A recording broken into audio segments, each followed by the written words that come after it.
Escrito de Johan Norberg, en defensa del capitalismo global. 3. El libre comercio es comercio justo. Todos salen ganando. Desde que decenas de miles de personas se manifestaran en la reunión de la Organización Mundial del Congreso en Seattle a finales de 1999, se ha vuelto a cuestionar los supuestos beneficios del libre comercio en el marco del debate público. Numerosas voces se han alzado reivindicando la independencia económica de los países o reclamando su protección a través de aranceles a la espera de que su industria se desarrolle, o bien el establecimiento de nuevas reglas para el comercio internacional. A menudo las críticas se resumen en la idea de la necesidad de un comercio justo, en sustitución de libre comercio.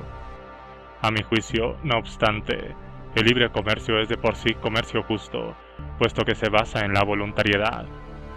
Libre comercio significa que tú, y no el Estado, deciden dónde adquirir tus productos, y que estos no sean gravados con costes adicionales por el simple hecho de atravesar una frontera. Los derechos de aduana, que fiscalizan las mercancías al pasar por una frontera, y las cuotas, que limitan el volumen de artículos de un tipo determinado que pueden introducirse en un país, son restricciones directas de la libertad del ciudadano a la hora de decidir por sí mismo acerca de lo que consume. La liberación respecto a dichas limitaciones, es decir, el libre comercio, nos proporciona libertad de elección, ofreciendo a todos la posibilidad de mejorar su nivel de vida. Puede antojarse extraño que sea posible contribuir a la prosperidad del mundo mediante el intercambio de cosas, pero cada vez que haces la compra, captas de forma subconsciente la forma en que el trueque favorece el progreso. Pagas €1 por un litro de leche porque prefieres esta a tu moneda de euro. La tienda lo vende a ese precio porque prefiere obtener tu euro a guardarse la leche. Las dos partes quedan satisfechas con el trato, de lo contrario, nunca hubiera tenido lugar. Ambos cierran la transacción con la idea de que han realizado una permuta ventajosa, de que las necesidades de los dos han quedado mejor cubiertas. El comercio comporta que aquel que sabe fabricar mejores bicicletas es experto en ordeñar, o se le da muy bien producir televisores, se dedicará a ello. Después intercambiará sus productos al objeto de obtener aquello que desea consumir. Gracias al libre comercio, tienes la oportunidad de consumir productos y servicios que nunca podrías haber fabricado por ti mismo. La posibilidad de elegir libremente nos permite seleccionar artículos al mejor precio y con la máxima calidad posible, así como acceder a productos que no podríamos haber conseguido por nuestra cuenta. Tenemos la opción de adquirir plátanos o piña, aunque no los cultivemos nosotros. Incluso en las frías latitudes septentrionales se pueden adquirir verduras frescas durante todo el invierno, y en países sin salida al mar hay salmón noruego a la venta. El libre comercio hace que los productos y servicios los fabrique el que mejor sabe hacerlo y vayan a parar a aquellas personas que desean hacerse con ellos. Es tan simple como eso. En realidad, los argumentos a favor del libre comercio son aún más sólidos. Es probable que casi todo el mundo comprenda que uno puede beneficiarse en el desempeño de una actividad comercial siempre que produzca algo mejor que los demás, pero buena parte de la crítica contra el libre comercio se centra en que no existen unas condiciones de negociación igualitarias. Algunos países y empresas están mucho más desarrollados que otros y pueden resolver casi todo de forma más eficaz que otros socios comerciales más débiles. Ahora bien, lo cierto es que uno puede salir favorecido comercialmente aunque fabrique artículos de menor calidad que otros actores. Lo importante es dedicarse a lo que uno sabe hacer mejor relativamente, es decir, no es necesario ser el mejor de todos en ese aspecto concreto. Imaginemos a dos personas. Una de ellas es Juliana, una mujer con una buena formación que es un as de la cirugía y a la que además se le da bien cocinar y limpiar. La otra persona es Antonio, que no está cualificado para ningún oficio en concreto y, aparte de ello, es menos ducho en las labores del hogar que Juliana. A Antonio le gustaría dedicarse a algo sencillo en el ámbito del hogar, que pueda aprender fácilmente y luego intercambiarlo por otra cosa más difícil de conseguir como por ejemplo una operación quirúrgica o asistencia sanitaria. Pero, ¿por qué motivo aceptaría Juliana tal intercambio si a ella se le da mejor las labores domésticas? Por el simple hecho de que le conviene concentrarse en lo que mejor sabe hacer. Aunque sea el doble de buena que Antonio limpiando, también es 1000 veces mejor que él practicando la cirugía. Es decir, rinde el máximo beneficio consagrando su limitado tiempo a la cirugía y destinando luego parte de sus ingresos a comprar pan y a que le limpien la casa. Primando aquello en lo que es experta podrá acumular más recursos, lo cual le permitirá adquirir otros productos y servicios que desee. Todos aquellos que rechazan el libre comercio porque se desarrolla bajo condiciones desiguales, a partir de presupuestos desiguales, harían un llamamiento a Antonio para que se aislara y no incurriera en trato alguno con Juliana. Pero lo cierto es que Antonio puede salir muy beneficiado del libre comercio, dado que le permite concentrarse en lo que mejor se le da y adquirir gracias a ello aquello que necesita y que no sabría hacer tan bien, como por ejemplo una bicicleta o cuidados médicos. Los economistas suelen denominarlo ventajas comparativas. Antonio no tiene por qué ser el mejor en lo que produce. Basta con que lo haga mejor en comparación con otras cosas que necesita para que sea rentable concentrarse en ello, en lugar de intentar hacer todo lo que precisa por su cuenta. Antonio se especializa en su ventaja comparativa. Ni siquiera tiene que tratarse de una diferencia en cuanto a cualificación profesional, sino tal vez solo de diversos grados de diligencia o de suerte. Supongamos ahora que los personajes del ejemplo van a parar a una isla desierta, donde necesitan conseguir pescado y pan para sobrevivir. Juliana necesita 2 horas para hacer pan y 1 hora para pescar, mientras que Antonio tarda 2,5 horas en preparar el pan y 5 horas en la pesca. Es decir, Juliana es más eficiente en ambas tareas, pese a lo cual saldrá beneficiada en un intercambio con Antonio, porque le permitirá dedicar su tiempo a lo que sabe hacer mejor, es decir, pescar. De esa manera podrá capturar 3 peces en 3 horas, al tiempo que Antonio prepara 3 trozos de pan en 7,5 horas. Seguidamente intercambiarán sus excedentes, obteniendo 1,5 unidades de ambos alimentos. Por lo tanto, Antonio y Juliana habrán incrementado su producción de 2 peces y 2 panes a 3 peces y 3 trozos de pan sin necesidad de trabajar más tiempo ni con mayor intensidad. Pueden optar o bien por este mayor nivel de producción y llenar más sus barrigas, o por contentarse con las antiguas porciones y disponer de mayor tiempo libre. Si pudieran establecer relaciones comerciales con otras islas de su entorno, tendrían la posibilidad, por ejemplo, de trocar sus excedentes por ropa o herramientas que sepan hacer mejor en las demás islas. Obviamente, este ejemplo es en extremo simple, pero ayuda a ilustrar la manera en que la especialización funciona en casos más complejos. Las ventajas comparativas tienen la misma importancia entre los países que entre los individuos. Podemos sustituir los Antonio y Juliana del ejemplo anterior por, pongamos, España y Francia, y reemplazar el pescado y el pan por teléfonos móviles, ropa, tractores y medicinas. El principio de que es provechoso concentrarse en lo que uno hace mejor sigue siendo válido. No tiene por qué depender de condicionamientos naturales, como, por ejemplo, que en España haya una gran abundancia de olivos o que los países árabes dispongan de petróleo. Un país puede lograr ventajas comparativas por casualidad. Las empresas de nuevas tecnologías de Silicon Valley o los emporios de la moda del norte de Italia prosperan allí no por unas condiciones naturales favorables, sino porque pueden sacar partido de los contactos, conocimientos y la mano de obra que, por una u otra razón, se han ido acumulando en la zona. Los sencillos ejemplos anteriores desvelan la futilidad del alegato en pro de que los países sean económicamente independientes y de que produzcan únicamente para beneficio de su propia población. Lo cierto es que uno solo produce para sí mismo produciendo para otros. Fabricando y exportando aquello en lo que uno es especialista, puede obtener recursos para importar lo que necesita. Muchos países en vías de desarrollo, entre otros, de Sudamérica y África, consideraron, tras la Segunda Guerra Mundial, que una política de autoabastecimiento era la única apropiada. Animados por Occidente, Su propósito era producir para cubrir las necesidades, no en pos del beneficio. Ello les llevó a tratar de hacer todo por su cuenta, lo que supuso un coste enorme. Los países del este de Asia procedieron a la inversa, a saber, se dedicaron a lo que mejor sabían hacer y lo exportaron, algo que les permitió obtener aquello que precisaban a un coste inferior. Corea del Sur, por ejemplo, empezó exportando, entre otros productos, pelucas y tablones de aglomerado. Hong Kong exportó con gran éxito en un principio flores de plástico. Con toda seguridad, ningún mandatario bien intencionado hubiera determinado que los mencionados artículos eran lo necesario para su pueblo. Sin embargo, su exportación generó un margen económico que hizo posible satisfacer las necesidades internas. Importar importa.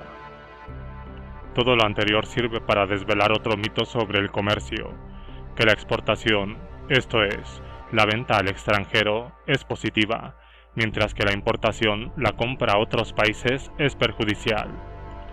Hay mucha gente que piensa, al igual que postulaban en el siglo XVIII los antiguos mercantilistas, de tendencia nacionalista, que un país adquiere poder vendiendo mucho y comprando poco. Las experiencias acumuladas apuntan a que esta política no propicia la estabilidad, porque si un país industrializado impone trabas a la importación, origina un aumento de los precios dentro del mismo. Las empresas adoptarían una orientación más nacional. En vez de exportar a precios bajos, venderían sus productos en el mercado interior a precios más elevados. Las barreras a la importación reducen también las tendencias exportadoras. Como ya hemos visto antes, lo cierto es que obtendremos un mayor beneficio si exportamos lo que sabemos hacer mejor para poder importar lo que peor se nos da. De lo contrario, tendríamos que hacerlo todos nosotros mismos y renunciar a la especialización. Podemos acumular montones de dinero vendiendo, pero nuestro nivel de vida solo mejorará en el momento en que empleemos dicho dinero a adquirir lo que de otra forma no hubiéramos logrado. Uno de los primeros teóricos del comercio, James Mill, declaró muy acertadamente en 1821 lo siguiente: la ventaja que supone intercambiar una mercancía por otra se genera, sin excepción, con el artículo recibido, no con el que se exporta. Lo absurdo del razonamiento de que hemos de evitar las importaciones baratas se evidencia al aplicarlo dentro de las fronteras nacionales. Supongamos que la ciudad de Salamanca trata de impedir la entrada de mercancías del exterior con el argumento de que debe proteger sus mercados. Pero, si las importaciones son realmente negativas, sería lógico también que Castilla impidiera a sus ciudadanos comprar productos de Cataluña, y resultaría en perjuicio de los salmantinos adquirir mercancías de Madrid o Valladolid. Se supone entonces que un barrio resultaría beneficiado al negarse a comprar a otros barrios, y que las familias saldrían ganando si decidieran no comprar nada de otras familias y fabricarse todo ellos mismos. Naturalmente esto supondría una involución descomunal. Las personas apenas podrían producir lo suficiente para sobrevivir. Cuando uno va a la tienda a comprar, importa comida, y el hecho de que puedas comprar barato no es una pérdida, sino una ganancia. Por otra parte, exportas cuando vas al trabajo y generas productos o servicios. Supongo que tanto usted como la mayoría de la gente desearía importar lo más barato posible para poder exportar un poco menos.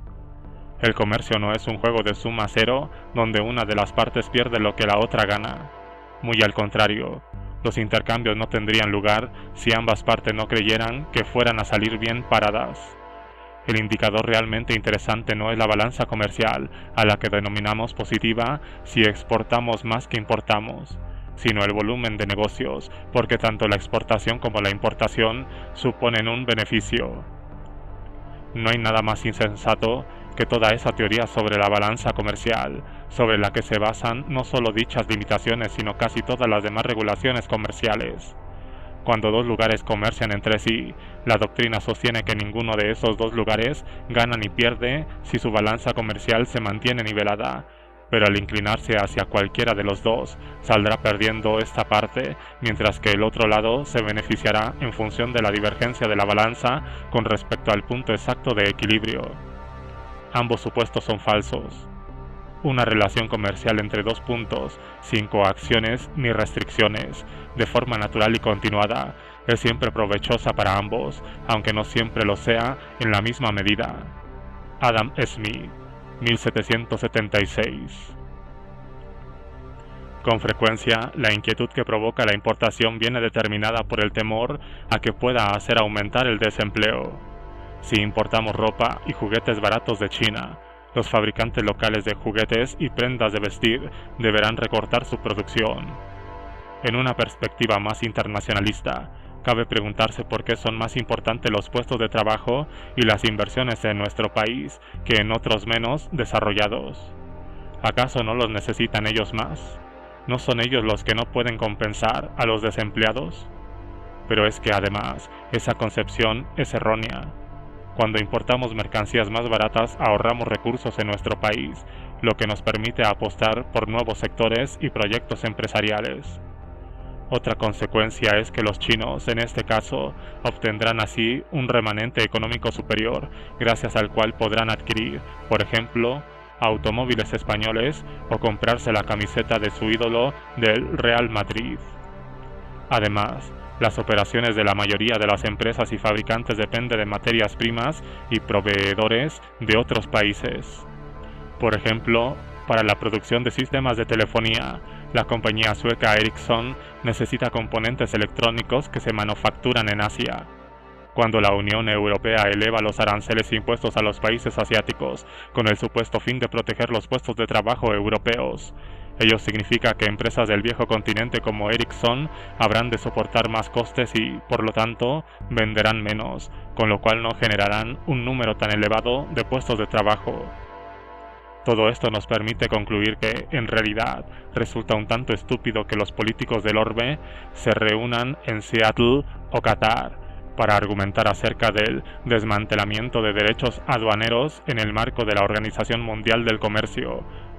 Los responsables políticos afirman que están dispuestos a suprimir sus aranceles a condición de que otros países hagan lo propio, lo cual es básicamente irracional, ya que a nosotros también nos beneficia el hecho de recortar nuestros aranceles, puesto que podremos importar más barato aunque otros no lo hagan.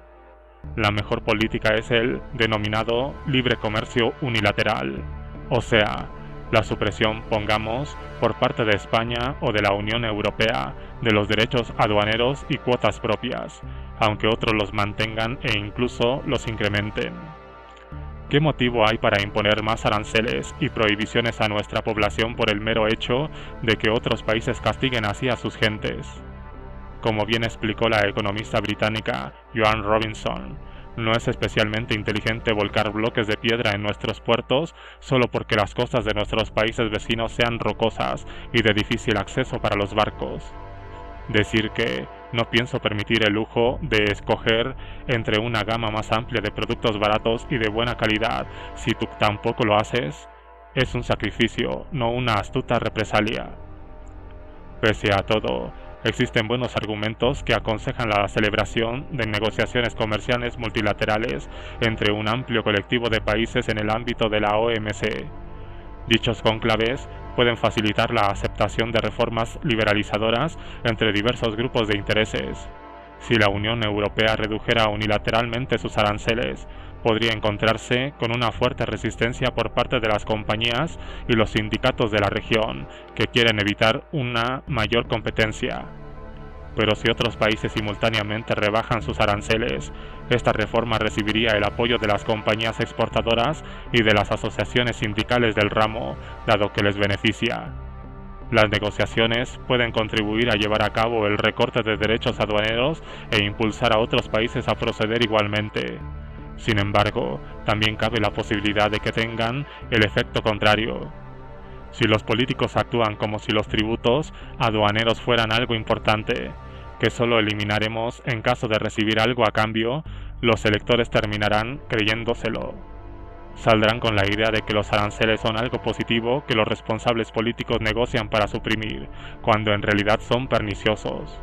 Si no se combinan las negociaciones comerciales con amplias campañas de difusión contra los aranceles y a favor de la importación, puede originarse una reacción proteccionista, como parece demostrar el colapso de las negociaciones tras la reunión de la OMC en Seattle.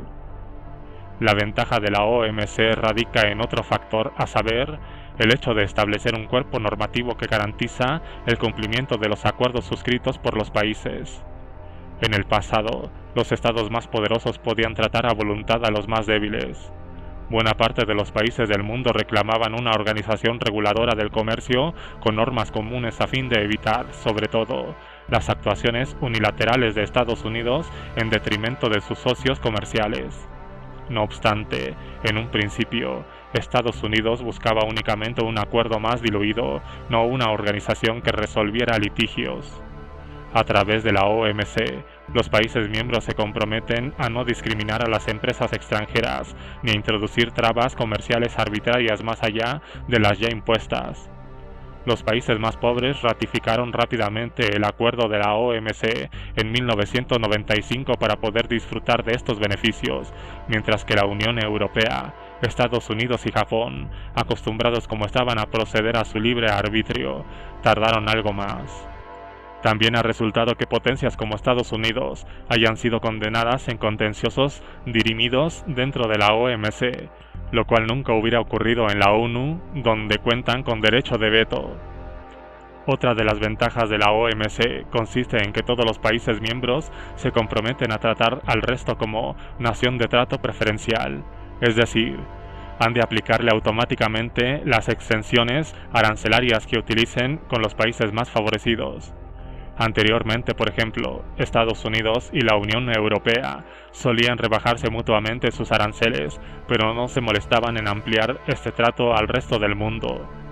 En la actualidad, estas reducciones deben aplicarse también a los países menos desarrollados. Ahora bien, la OMC no impone obstáculos considerables a las tarifas arancelarias injustas, al carecer de competencias específicas para prohibir a nadie la introducción de estas. Únicamente puede dar vía libre al país agraviado para que ponga a su vez trabas comerciales compensatorias. No se trata de una solución ideal, teniendo en cuenta que los países deberían suprimir sus aranceles con independencia de lo que hagan los demás, pero, en cualquier caso, es preferible el respeto a un conjunto de formas a lo que ocurría en el pasado, donde un pequeño litigio podía degenerar en una guerra comercial a gran escala. Ahora, cuando menos, los estados se ven impelidos a respetar sus acuerdos por el honor comprometido. Sin embargo, la Unión Europea ha tratado de mantener sus barreras comerciales en dos notorios casos en los que la OMC se ha pronunciado en contra.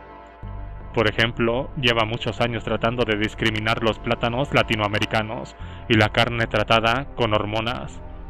Los gobiernos de la Unión Europea actúan como si se debiera aplicar un doble rasero, uno para los países en vías de desarrollo y otro para los industrializados, lo que a la larga daña gravemente la credibilidad de la OMC.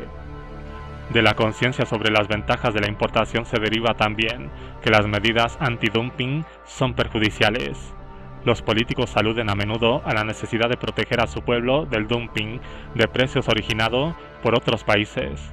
Sostienen que si, por ejemplo, Malasia nos vende zapatos extremadamente baratos a un precio por debajo de su coste de producción o más baratos incluso que en el mercado malayo, entonces es competencia desleal. Según ellos, los fabricantes malayos tiran los precios y eso es algo de lo que debemos protegernos. Pero, como ya he expresado al respecto del economista norteamericano Murray Rothbard, hay que tener cuidado cuando alguien reclama competencia leal, porque ello significa que vas a tener que aflojar la cartera. Esto también es aplicable a los aranceles antidumping. De lo que realmente nos protegen, en ese caso es de zapatos, televisores y alimentos más económicos. Habría que preguntarse si realmente necesitamos que alguien nos proteja contra ellos. No tiene por qué ser injusto ni desleal que los fabricantes de otros países tiren sus precios. Por ejemplo, puede verse obligados a hacerlo para poder penetrar en un nuevo mercado, lo cual debemos considerar como una medida legítima. Las empresas de nuestro país lo hacen. ¿Por qué no las extranjeras? ¿No es más injusto que el dumping el hecho de aplicar reglas diferentes a las compañías nacionales y a las extranjeras? También puede deberse a que los fabricantes de zapatos malayos venden a un precio más elevado en su país por contar allí con más ventajas que aquí, como por ejemplo, muros arancelarios que los protegen. Estados Unidos, uno de los supuestos paladines del libre comercio, es en la práctica el principal transgresor a la hora de introducir aranceles antidumping. Con ello, no solo perjudica a las economías de otros países, sino que su propia economía pierde anualmente miles de millones de dólares en forma de precios más elevados y una menor productividad. El recurso a las tarifas arancelarias de este tipo se ha intensificado en la última década, cuando la OMC y los acuerdos internacionales dificultan la labor de aplicar una política proteccionista por la puerta delantera. Estados Unidos y la Unión Europea recurren a aranceles antidumping para dar entrada al proteccionismo por la puerta trasera. Ahora bien, si el gobierno norteamericano decide subvencionar con fondos públicos su sector siderúrgico, se impondrán en la práctica reglas distintas. Así las cosas, sus compañías siderúrgicas podrán vender más barato y dejar fuera de combate a nuestros fabricantes, no por el hecho de ser mejores, sino por recibir más subsidios de su gobierno. Algunos consideran que debemos protegernos contra esto. ¿Pero por qué? Una estrategia de estas características significa en realidad que el gobierno de Estados Unidos está subvencionando a los consumidores de nuestro país, por lo que lo lógico sería que estuviéramos agradecidos y recibiéramos alegremente la ofrenda, sin dejar por ello de quedarnos algo perplejos ante esta extraña política norteamericana. El libre comercio genera crecimiento.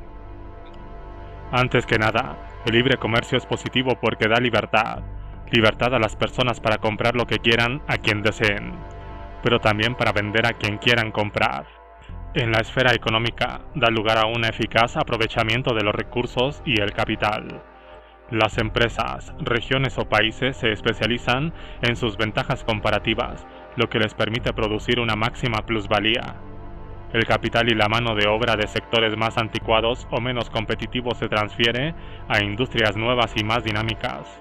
Por este motivo, un país que adopta una política más librecambista incrementa su nivel de producción y bienestar, pudiendo esperarse en los primeros años una tasa de crecimiento muy generosa, pero también desemboca en un afán constante para una mejora de la producción, puesto que la competencia internacional obliga a las empresas a brindar la mayor calidad con los menores precios posibles, dando libertad a los consumidores para seleccionar los productos y servicios del proveedor que les presente la mejor oferta.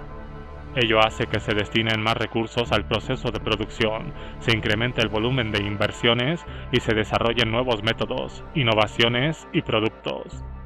En realidad se trata exactamente del mismo argumento aplicable a la competencia en general, al extender simplemente esta última a un ámbito más amplio y, por lo tanto, intensificándola. Una de las principales ventajas del libre comercio resulta difícil de calibrar. Un país que comercia ampliamente con otros importa al mismo tiempo nuevas ideas y tecnologías. Si, por ejemplo, España aplica una política comercial liberal, las empresas del país estarán expuestas a las mejores ideas que hay en el mundo dentro de su ramo respectivo. Significa, por un lado, que se verán forzadas a ser dinámicas y, por el otro, que podrán tomar prestadas las ideas de otras empresas, comprar la tecnología de otros y contratar mano de obra extranjera. La receptividad ante nuevas impresiones y personas diferentes ha sido siempre una vía de progreso, mientras que la cerrazón conduce al estancamiento. No por casualidad hallamos, a lo largo de la historia, que las regiones más dinámicas con frecuencia se encuentran situadas en la costa o próximas a las ciudades, mientras que las más retrasadas suelen ubicarse en áreas de difícil acceso y, a menudo, montañosas. Hoy en día, en el mundo se produce 6 veces más que hace 50 años, y el comercio internacional se ha multiplicado por 16.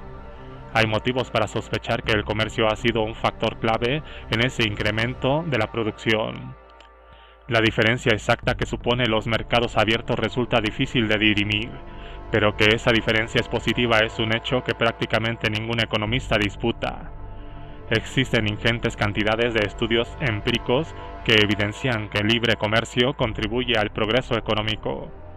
Los economistas Jeffrey Sachs y Andrew Warner de la Universidad de Harvard han elaborado un exhaustivo y frecuentemente citado estudio acerca de los efectos del comercio. En él se examina la política comercial de 117 países entre 1970 y 1989. Una vez comprobados otros factores, el estudio demuestra una relación estadística significativa entre el libre comercio y el crecimiento económico, que no consiguen hallar, por ejemplo, entre la educación y el crecimiento. En los países con políticas librecambistas, el crecimiento era entre 3 y 6 veces superior al de los estados proteccionistas. Los países en desarrollo con una economía abierta habían experimentado de media un crecimiento anual del 4,49% durante estos 2 decenios, mientras que en los cerrados al exterior del crecimiento había sido solo el 0,74%. Ha de añadirse que no se trata de lo que ganan los países por el hecho de que otros sean receptivos a sus exportaciones, sino de los beneficios que supone mantener abiertos los mercados propios. Los resultados evidencian que las economías abiertas obtuvieron una tasa de crecimiento superior a las proteccionistas, todos y cada uno de los años entre 1970 y 1989. Ninguno de los países librecambistas analizados registró un crecimiento medio anual inferior al 1,2% y ningún país en desarrollo de economía abierta se situó por debajo del 2,3%. En todas las regiones, la adopción de una estrategia de libre comercio dentro de un país determinado se tradujo en su despegue económico tras un breve periodo, incluso en África. Los países que abrieron temporalmente sus economías para, seguidamente, cerrarlas mostraron un mayor crecimiento durante su periodo de apertura. Tampoco a cambio de un crecimiento inferior y un menor volumen de inversiones pudieron adquirir una mayor estabilidad las economías proteccionistas. Al contrario, Sachs y Warner demuestran que las economías cerradas están considerablemente más expuestas a las crisis financieras y a la hiperinflación que las economías con libre comercio. Apenas el 8% de los países en desarrollo considerados como abiertos a partir de los 70 sufrieron crisis de este tipo en la década de los 80, mientras que más del 80% de las economías cerradas sí que las padecieron. Este tipo de análisis regresivos han sido objeto de críticas por estar basados en estadísticas de un conjunto de economías y tratar de excluir otros factores posiblemente determinantes, además de conllevar numerosos problemas de cálculo. Administrar enormes cantidades de datos siempre supone un problema.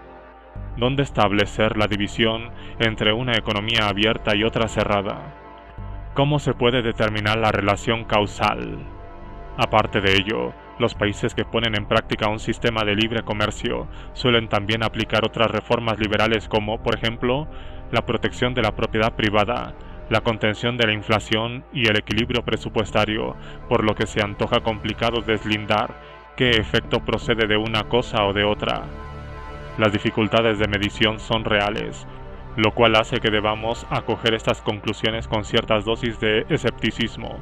Algo que no quita que sea interesante el hecho de que, con tan contadas excepciones, dichos resultados apunten hacia los grandes beneficios que conlleva el libre comercio.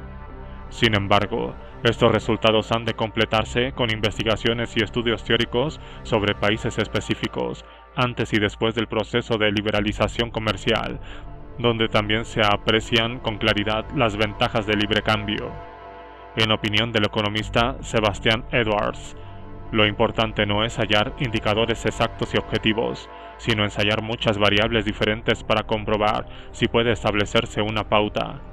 A partir de 8 indicadores distintos sobre el grado de apertura económica, Edwards ha elaborado 18 estimaciones basadas en materiales en parte diferentes y métodos de cálculo distintos. En todos excepto en uno de los cálculos se manifestaba una relación positiva entre libre comercio y crecimiento económico. Según su apreciación, se ha logrado el doble de crecimiento en los países en desarrollo favorables al libre comercio respecto a los proteccionistas. En un informe presentado ante Globkom, un comité parlamentario sueco, el economista Håkan Nordström hace un repaso de 20 estudios dedicados al libre comercio. En todos ellos se concluye de forma tajante que la apertura de los mercados promueve el progreso económico. Los economistas Jeffrey Frankel y David Romer Han intentado también cuantificar las ventajas del comercio. Basados en sus estudios, sostienen que al incrementar un país sus intercambios comerciales en un punto en relación al Producto Nacional Bruto, lo más probable es que aumente su renta per cápita entre un 0,5 y un 2%. Ello quiere decir que si un país amplía sus volúmenes comerciales en 10 puntos, puede esperarse que los ingresos de las personas sin recursos suban entre un 5 y un 20%. Por supuesto se trata de promedios y de cifras sin validez general, pero si se nos ocurriera, a modo de experimento, calcular lo que ello significaría para las personas más desfavorecidas del planeta, podemos suponer que un repunte del comercio en un 10% en relación al Producto Nacional Bruto en un país como Nigeria permitiría sacar de la pobreza a 25 millones de sus habitantes. Aplicado a India, salvaría de la miseria absoluta a una cifra 10 veces superior. Se trata, claro está, de un experimento conceptual, no de una predicción que, en cualquiera de los casos, nos aporta pistas sobre el explosivo potencial que esconde el libre intercambio comercial. Existe un vínculo manifiesto del incremento del libre comercio con el crecimiento económico y la reducción de los niveles de pobreza. Podemos detectar diferencias entre países de características similares en los que uno de ellos ha llevado a cabo procesos de liberalización y de apertura de mercados y el otro se ha abstenido de hacerlo. Apreciamos esto, por ejemplo, entre la liberal Vietnam y la proteccionista Birmania, entre Bangladesh y Pakistán, Costa Rica y Honduras, Uganda y Kenia, Chile y sus países vecinos, etc. Sin embargo, parece no existir una relación firme e inequívoca entre el auge del comercio y la nivelación económica dentro de un país, la cual, de haberla, sería débilmente positiva.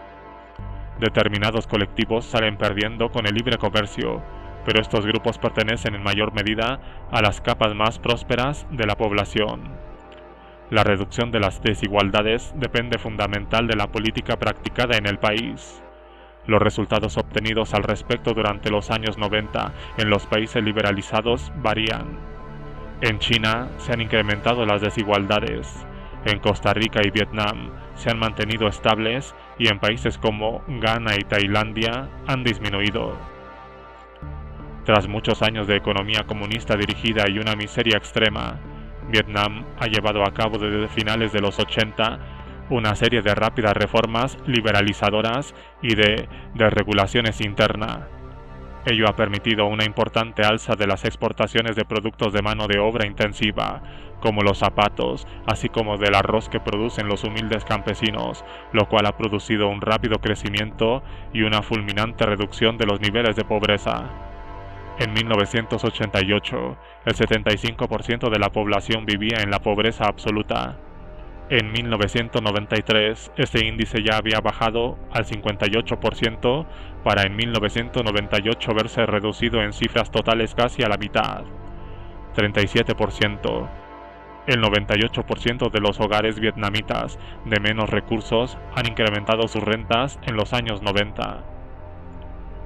Un elemento que raras veces se destaca de los resultados de Sachs y Warner es que las economías menos desarrolladas pero abiertas crecen a un ritmo más rápido que las economías liberalizadas de los países industrializados.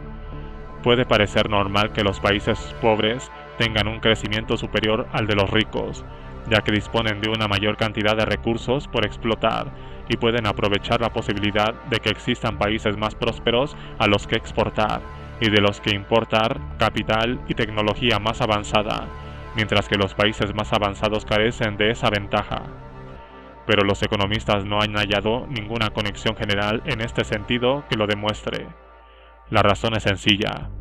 La economía de los países proteccionistas en vías de desarrollo crece más lentamente que la de los países ricos. Ahora bien, cuando Sachs y Warner estudiaron los países en vías de desarrollo abiertos al comercio internacional y a las inversiones, es decir, aquellos que pueden sacar partido de las opciones que ofrecen los países industrializados, resultó que aquellos crecían a más velocidad que los países ricos librecambistas. Cuanto más deprimida era su situación de partida, con más rapidez se expandía sus economías al liberalizarlas. No se detectó ninguna diferencia de este tipo entre los países herméticos, lo cual deja entrever que el libre comercio no solo es la política de crecimiento más adecuada, sino también la mejor para que los países en desarrollo recorten las distancias con los industrializados. Así pues, los países pobres crecen más rápido que los ricos siempre que se integren en los flujos globales comerciales y de capitales. Estos resultados se hacen aún más evidentes en los 90. Durante esta década decreció en un 1,1% el Producto Nacional Bruto per cápita de los países en desarrollo proteccionistas. En los industrializados se incrementó en un 1,9%, mientras que la subida más rápida, con diferencia, se registró en los países en desarrollo que abrieron sus mercados y fronteras, con un 5% anual de media. En definitiva, los países en desarrollo orientados hacia el libre comercio son los que desarrollan su economía a mayor velocidad, incluso más que los países ricos. Dollar y Cray resumen sus resultados de la siguiente manera. Los países en desarrollo globalizado se aproximan a los países ricos, mientras que los no globalizados se quedan cada vez más rezagados. La historia demuestra que las economías pueden crecer más rápido mediante el aprovechamiento de la prosperidad y la tecnología de otros países. Tomando como referencia 1780, Inglaterra tardó 58 años en duplicar su nivel de riqueza. Un siglo más tarde, Japón hizo lo propio en solo 34 años. Y 100 años después, Corea del Sur volvió a conseguirlo en únicamente 11 años. Encontramos pruebas en otras épocas y grupos de naciones de que los países interconectados comercialmente convergen, o sea, se aproximan en sus niveles de prosperidad. Durante el proceso de globalización de finales del siglo XIX, estados por entonces pobres como Irlanda o los países escandinavos recortaron distancias con los más pudientes. Durante el periodo de posguerra, los países menos desarrollados de la OCDE se acercaron a los más ricos. En las áreas de libre comercio de la EFTA y la UE también se han reducido las diferencias entre los países. El mismo fenómeno se ha detectado entre distintas zonas de grandes economías como Estados Unidos y Japón. Es decir, el libre cambio y la movilidad contribuyen al enriquecimiento tanto de los pobres como de los ricos, si bien estos últimos no prosperan tan rápido como aquellos.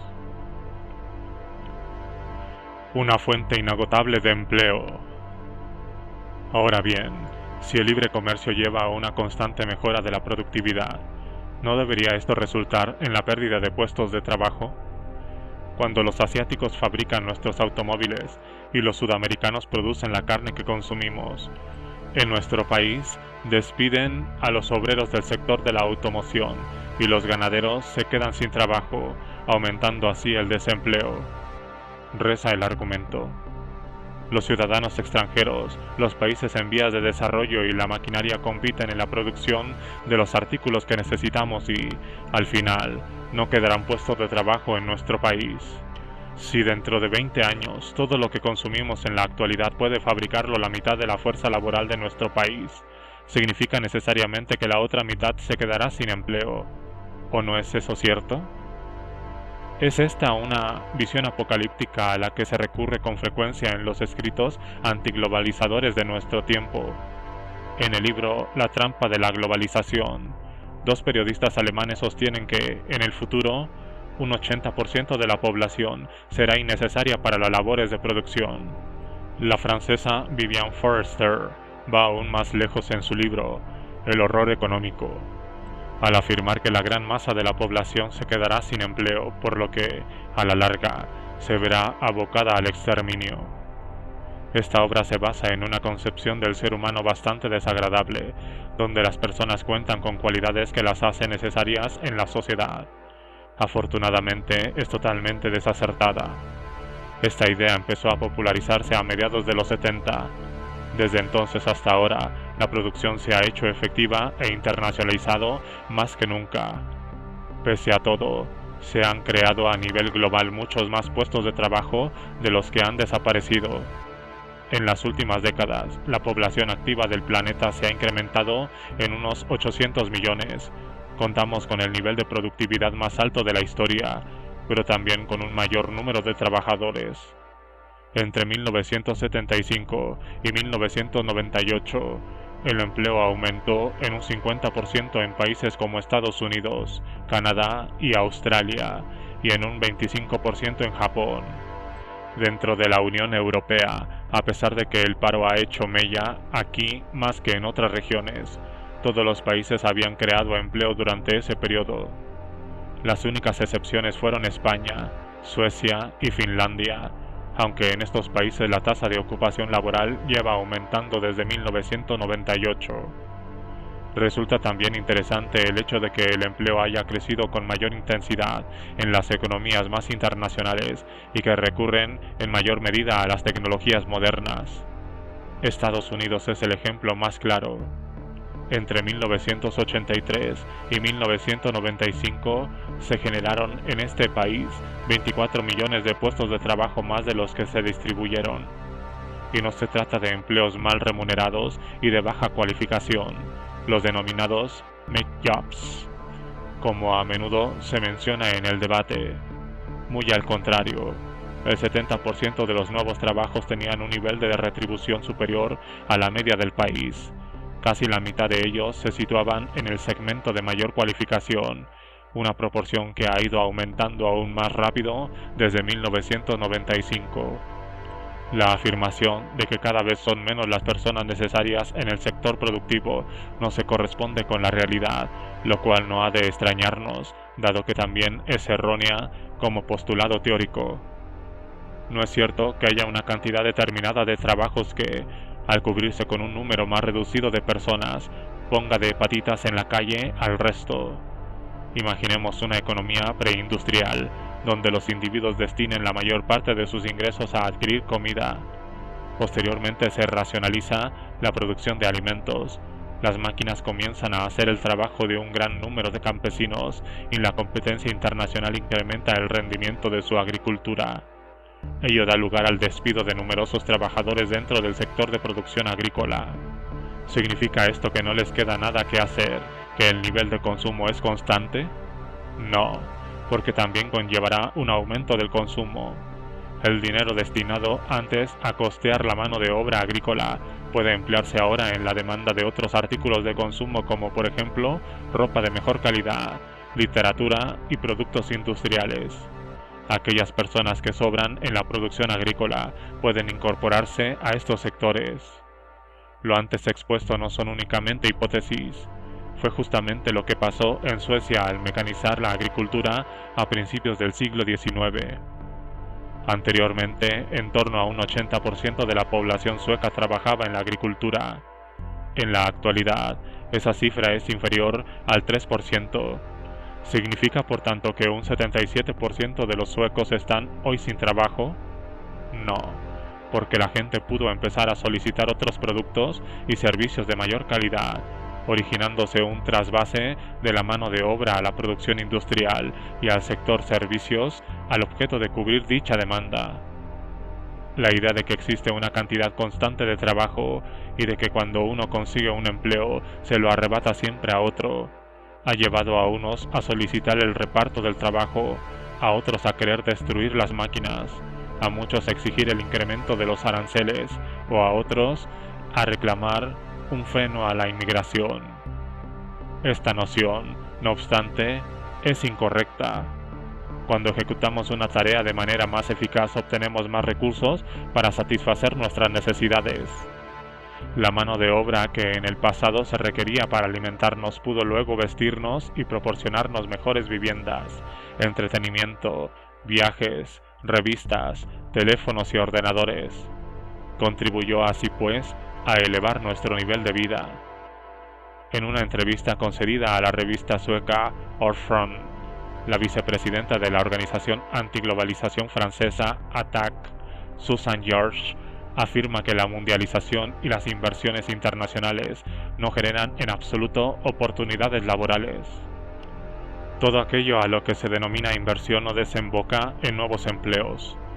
8 de cada 10 inversiones realizadas en el mundo en los últimos 5 años han consistido en fusiones o adquisiciones de empresas, lo cual origina en la mayoría de los casos recortes de personal. pero es precisamente ese proceso de rendimiento del trabajo y las reestructuraciones de plantilla lo que hace posible que surjan nuevas industrias, ofreciendo a las personas nuevos y mejores empleos. ¿Y eso es así ad infinitum?, podría preguntarse alguien. Y yo le respondo, ¿es concebible que una pequeña parte de la población pueda llegar a cubrir todas nuestras necesidades? ¿Cuándo sería eso? Yo considero que el ser humano siempre va a necesitar, por ejemplo, más seguridad, comodidad y entretenimiento. No creo que nunca pensemos que ya proporcionamos a nuestros hijos la suficiente formación, que ya sabemos lo bastante, que no tenemos que investigar más y que contamos con remedios suficientes para todas nuestras dolencias.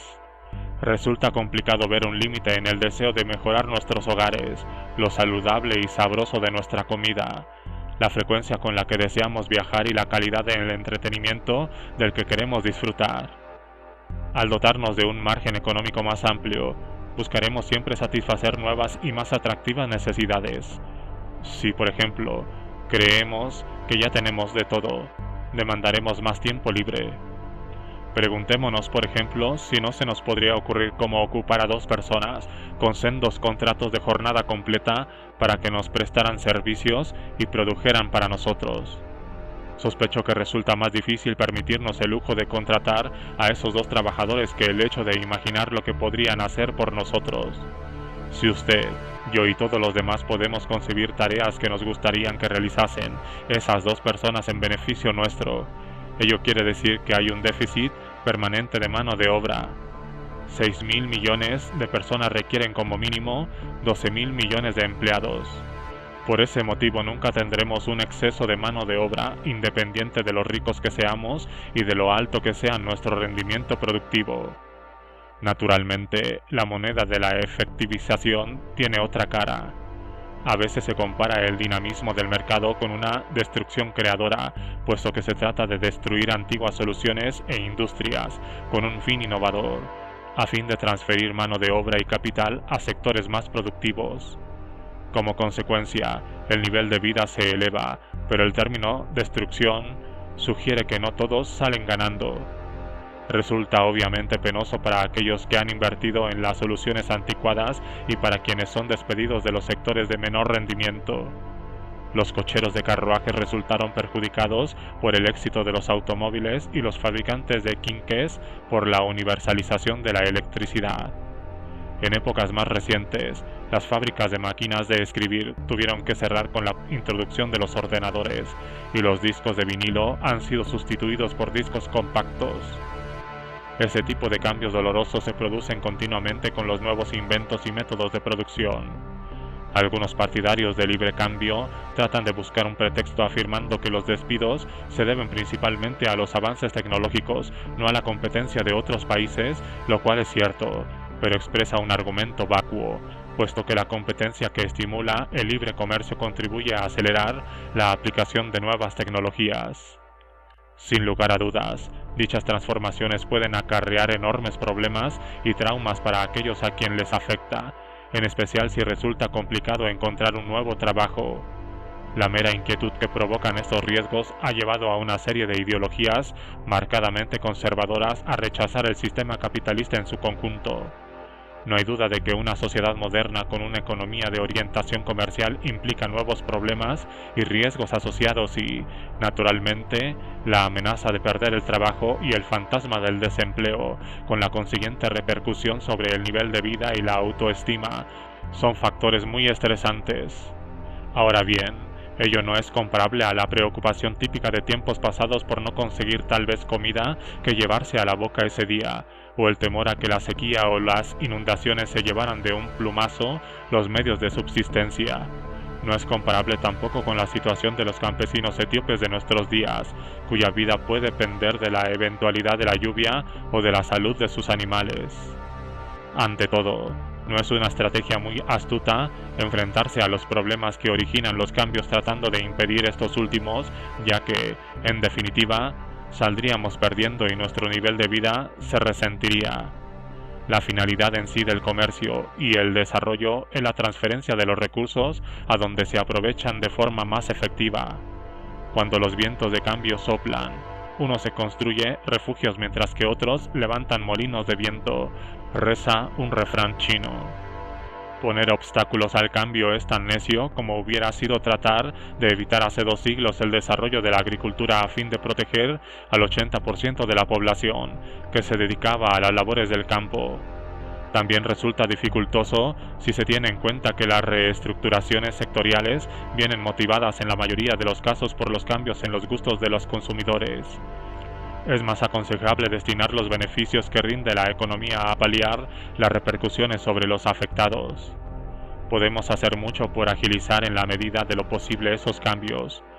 Por ejemplo, debemos evitar mantener industrias anticuadas mediante subsidios y barreras arancelarias.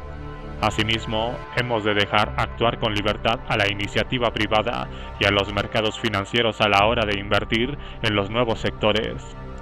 Se han de flexibilizar los salarios y reducir al mínimo los impuestos, con objeto de atraer la mano de obra a los nuevos sectores de mayor productividad y liberalizar el mercado laboral. Debemos disponer de centros de enseñanza de alta calidad y de posibilidades adecuadas de capacitación a fin de obtener trabajadores con una cualificación apropiada para el desempeño de las nuevas tareas. Una red de cobertura social debe aportar la protección necesaria durante estos periodos de transición, sin que por ello se disuada de la búsqueda de nuevos empleos. Sin embargo, raras veces estos problemas son de tanta envergadura como pueden dar la impresión al leer el periódico. Es fácil informar de que se han quedado sin trabajo 300 personas en una fábrica de automóviles por culpa de la competencia japonesa. No resulta tan sencillo ni visualmente tan atractivo difundir noticias sobre los miles de puestos de trabajo generados gracias a un mejor aprovechamiento de los antiguos recursos, ni tampoco sobre la manera en que los consumidores se van a beneficiar con la ampliación de la oferta, el aumento de la calidad y la reducción de los precios que generan la competitividad. Muy pocas personas son conscientes de que los consumidores del mundo nos hemos ahorrado entre 100 y 200 mil millones de dólares anuales gracias a las iniciativas liberalizadoras emprendidas en las negociaciones de la Ronda de Uruguay. Pero la diferencia se aprecia en nuestros frigoríficos, nuestros productos electrónicos y, en definitiva, nuestras carteras. Los costes que afectan a un pequeño colectivo en una ocasión específica son más fáciles de visualizar y destacar, mientras que los beneficios que revierten sobre casi toda la población pasan de largo sin que reparemos en ellos. Un repaso de más de 50 estudios acerca de las transformaciones originadas por distintas reformas liberalizadoras en diversos países muestran claramente que dichos cambios son menos amplios que lo reflejado en el debate. Por cada dólar que cuestan estas reestructuraciones se obtiene aproximadamente $20 en concepto de beneficios. Un estudio de 13 casos de desregulación comerciales en varios países evidencia que la contratación dentro del sector industrial había aumentado en todos los países menos en uno, solo un año después de iniciado el proceso de liberalización. Una de las razones por la que los cambios no son tan traumáticos en los países de pocos recursos es que los anteriores puestos de trabajo por lo general no ofrecían un sueldo muy alto y las condiciones laborales eran deficientes. Las personas normales más expuestas, aquellas sin cualificación específica, tienen más facilidad para encontrar trabajo que los individuos con una preparación especial. Dado que estos países disponen de ventajas comparativas en sectores de mano de obra intensiva, suele traducirse en el rápido incremento de los salarios para este colectivo. Además, los procesos profundos de liberalización desembocan en un abaratamiento de los productos que necesitan. También en los países prósperos que emprenden liberalizaciones comerciales, los costes son pequeños en comparación con las ganancias que adquieren. Los sectores azotados duramente por la competencia y los nuevos avances tecnológicos atraviesan algo parecido a una crisis coyuntural típica.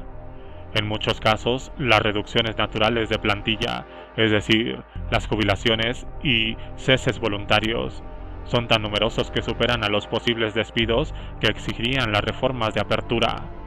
Por ese motivo, se pueden dinamizar constantemente importantes segmentos de la economía con el simple hecho de dejar que las personas que se incorporan al mercado de trabajo busquen sectores profesionales más modernos que aquellos donde ejercían los que se retiran del mismo.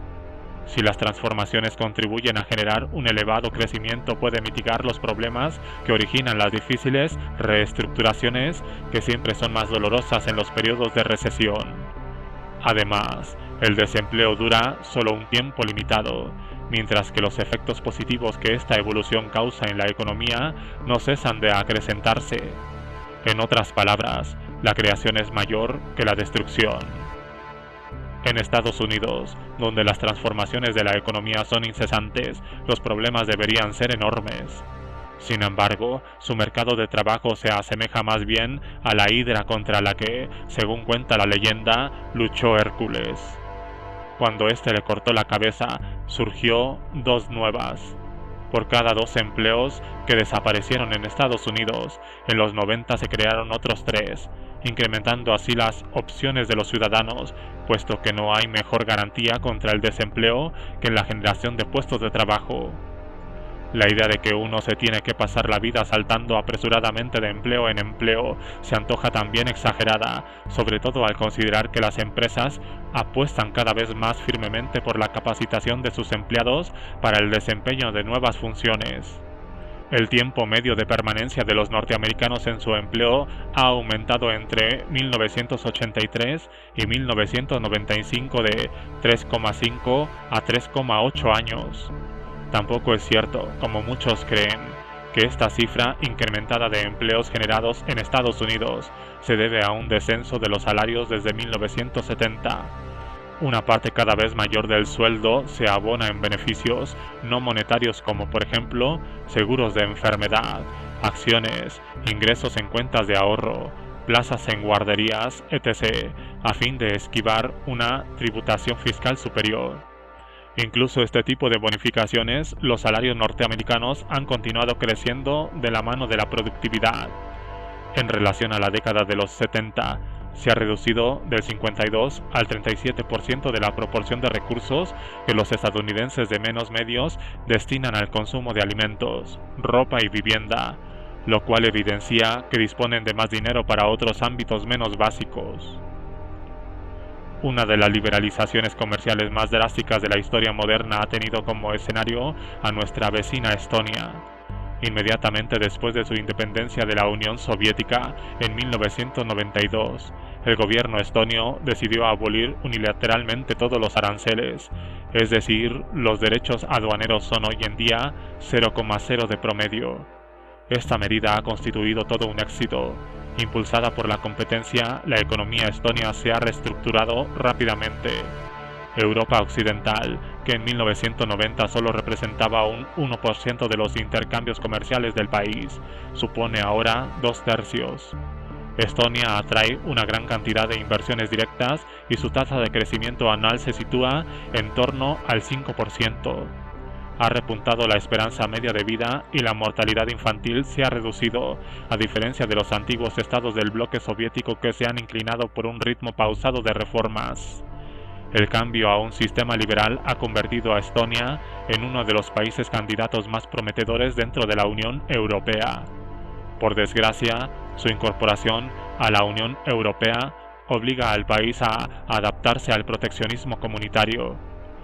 De no tener ninguno, Estonia deberá introducir 10.794 niveles arancelarios diferentes, lo cual se traducirá en un contundente encarecimiento de los alimentos.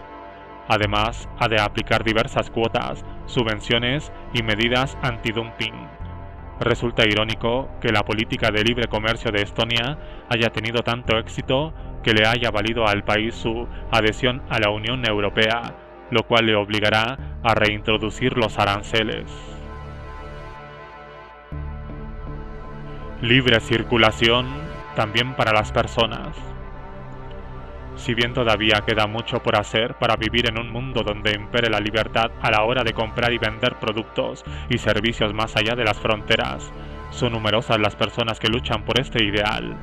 Los políticos del planeta se reúnen con regularidad para tratar de extender el libre comercio, aunque sea a un ritmo demasiado lento. Desgraciadamente, en lo que respecta a la movilidad de las personas, los responsables políticos se dan cita regularmente con el fin de limitarla. Observamos una tendencia muy clara en este sentido a partir de los años 70 dentro de los países europeos industrializados. Al tiempo que el Tratado de Schengen nos garantiza el libre circulación dentro de la Unión Europea, los gobiernos comunitarios tratan de impedir a las personas del exterior que crucen las fronteras de la Unión Europea.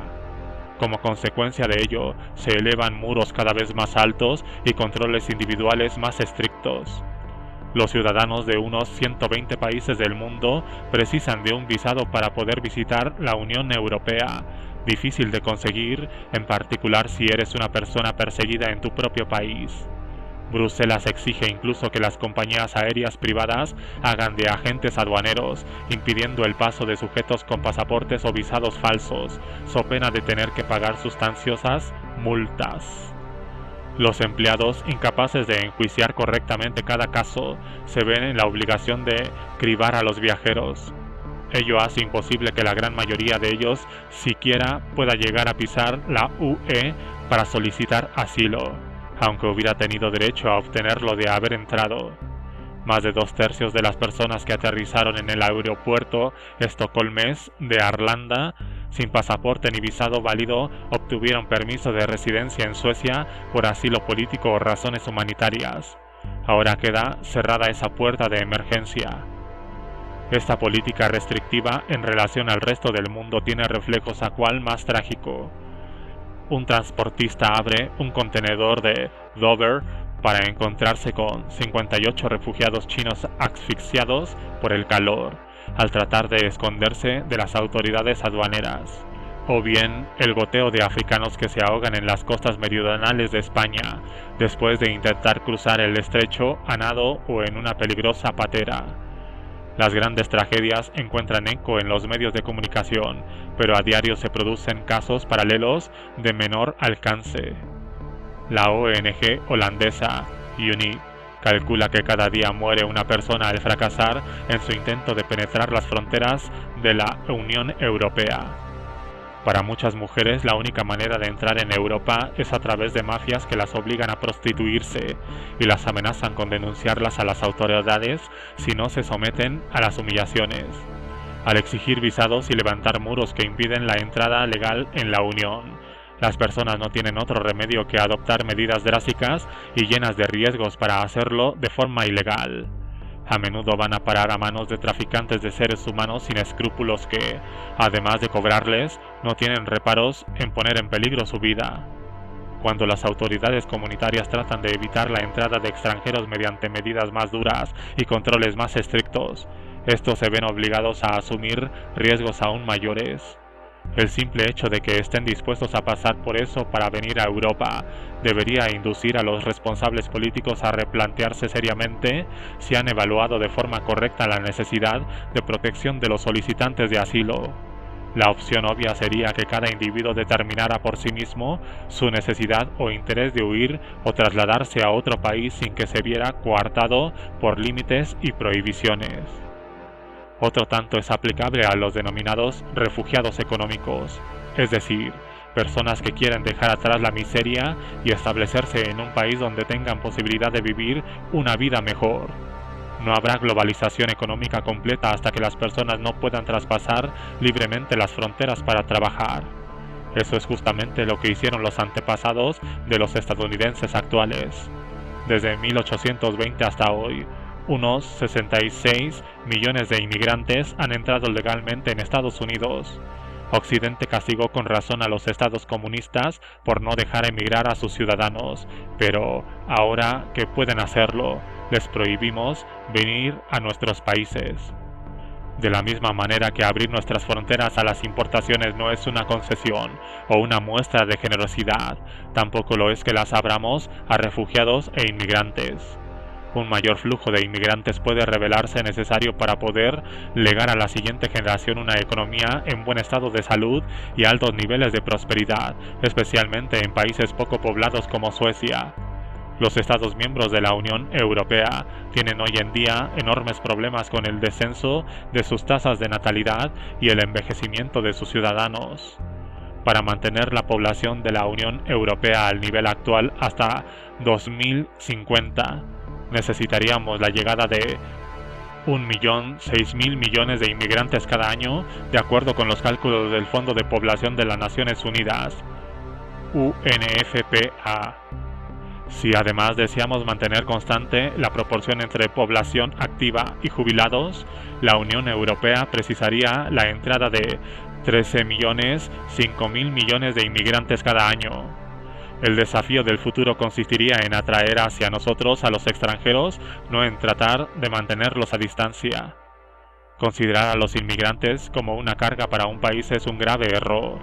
Muy al contrario, supone un aporte de mano de obra y contribuyen a incrementar el consumo, lo cual equivale a su vez a una ampliación del mercado. De esta manera hay un mayor número de personas que pueden trabajar, consumir y pergeñar nuevas ideas.